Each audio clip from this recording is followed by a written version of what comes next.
Told me, he said, Dre, part of taking a punch is mental. In order for you to knock me out, you better hit me with that ring post because I ain't going nowhere. Today we're talking about the art of taking a punch.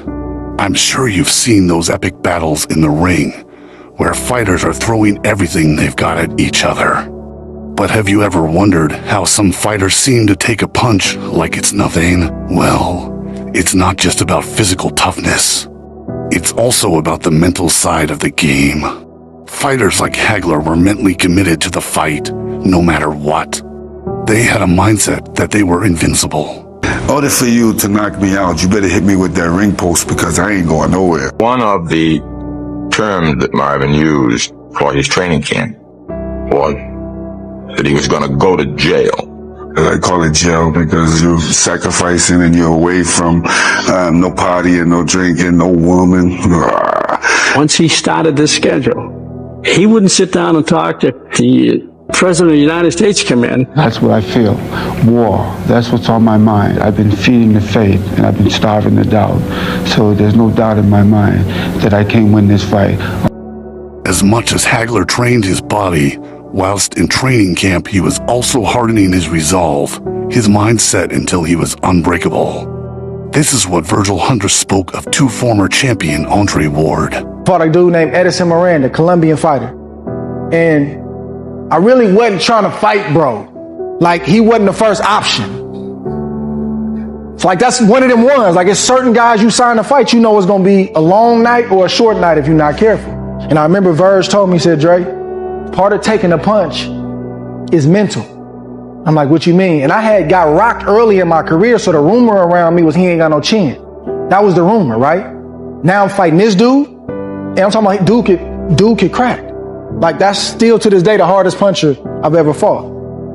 And he said, part of taking a punch is mental. It's a mindset. And I was like, what you mean? He said, make up your mind right now, and no matter what he hits you with, you ain't going nowhere. And it shows you the power of the mind.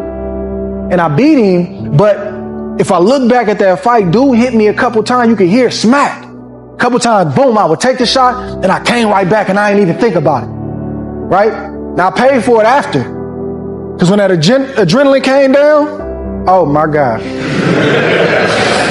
Bro, that's the worst I ever felt after a fight.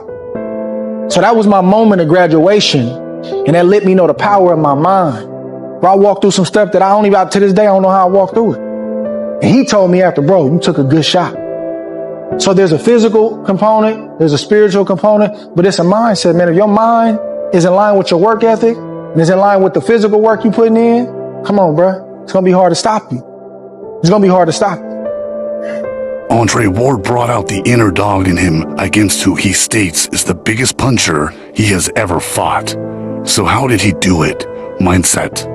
Mindset seems to be one of the biggest contributing factors to taking a punch that is in a boxer's control. But it's not just about mindset. It's also about fitness. Your body needs to be able to absorb high amounts of stress without shutting down. Think about it like this.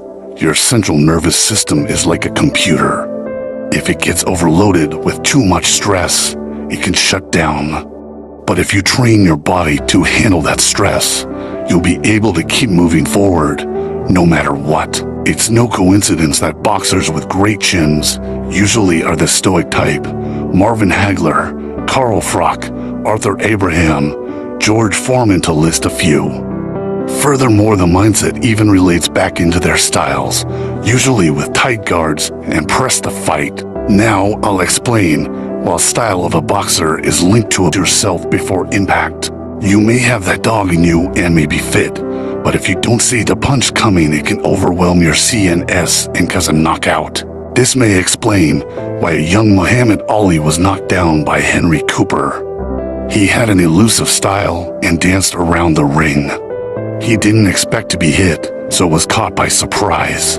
Years later, Ali fought the hardest puncher in boxing history, Foreman. He had matured as a boxer and as a man. If he never before now, he really did have that dog in him and a mindset that he cannot be stopped. No one can whoop him.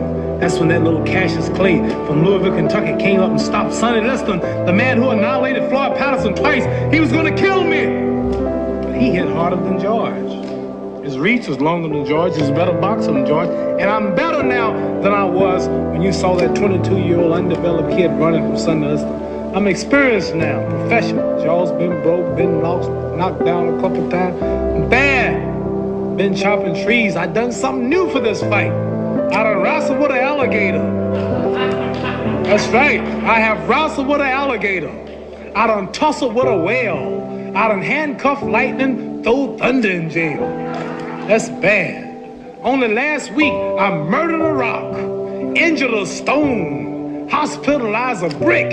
I'm so mean, I make medicine sick. Man, dude. Ollie went into this fight with a different mindset and different boxing style, the rope-a-dope. Against the hardest puncher in boxing history, he stood his ground with a tight guard. This meant he could brace himself for impact because he could see every punch heading towards him.